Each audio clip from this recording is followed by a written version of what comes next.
आज की बहुत ही अच्छी कहानी है। अनजाने कर्मों का फल, यानी हमें कब किस कर्मों का फल मिलता है ये तो हमें पता ही नहीं होता है। एक राजा ब्राह्मणों को लंगर में महल के आंगन में भोजन करा रहा था। राजा का रसोइया खुले आंगन में भोजन पका रहा था। उसी समय एक चील अपने पंजे में एक जिंदा सांप को लेकर राजा के महल के ऊपर से गुजरी। तब पंजों में दबे सांप ने अपनी आत्मरक्षा में चील से बचने के लिए अपने फन से जहर निकाला। तब रसोइया जो लंगर ब्राह्मणों के लिए पका रहा था, उस लंगर में सांप के मुख से निकली जहर की कुछ बूंदें खाने में गिर गई, जिसकी जानकारी उस रसोइये को नहीं लगी।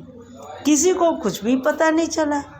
फलस्वरूप वह ब्राह्मण जो भोजन करने आए थे, उन सब की जहरीले खाना खाने के कारण मौत हो गई। अब जब राजा को सारे ब्राह्मणों की मृत्यु का पता चला तो ब्रह्म हत्या होने से उसे बहुत दुख हुआ। ऐसे में अब ऊपर बैठे यमराज के लिए भी यह फैसला लेना मुश्किल हो गया कि इस पाप कर्म का फल किसके खाते में जाएगा।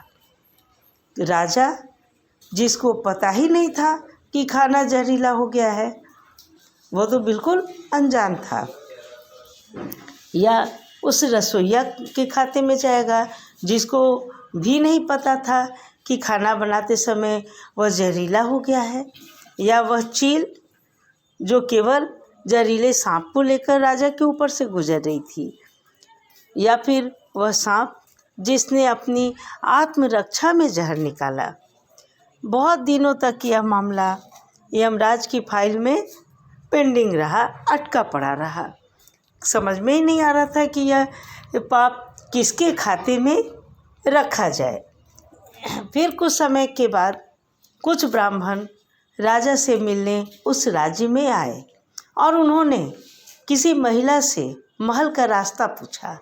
उस महिला ने महल का रास्ता तो बता दिया, परंतु रास्ता बताने के साथ साथ यह भी कह दिया कि देखो भाई, ज़रा ध्यान रखना, आप जैसे ब्राह्मणों को खाने में जहर देकर राजा मार देता है। बस जैसे ही उस महिला ने ये शब्द कहे, उसी समय यमराज ने फैसला ले लिया कि उन मृत ब्राह्मणों की मृत्यु के पाप का फल इस महिला के ही खाते में जाएगा और इसे उस पाप का फल भुगतना होगा।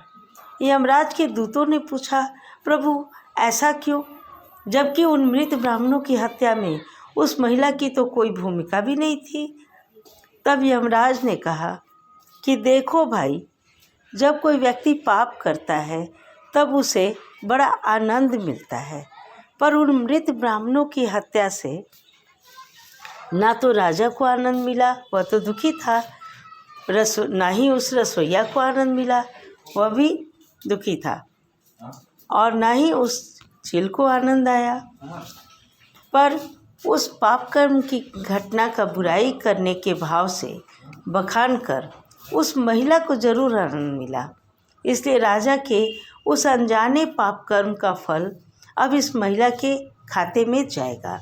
बस इसी घटना के तहत आज तक जब भी कोई व्यक्ति किसी दूसरे के पाप कर्म का बखान बुरे भाव से करता है, तब उस व्यक्ति के पापों का हिस्सा उस बुराई करने वाले के खाते में डाल दिया जाता है।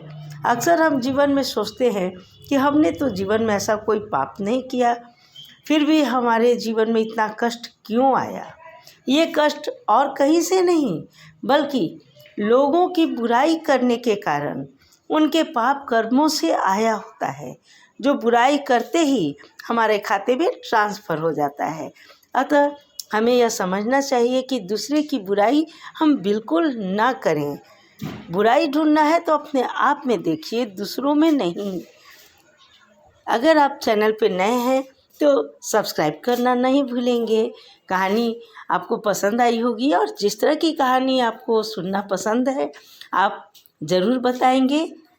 धन्यवाद।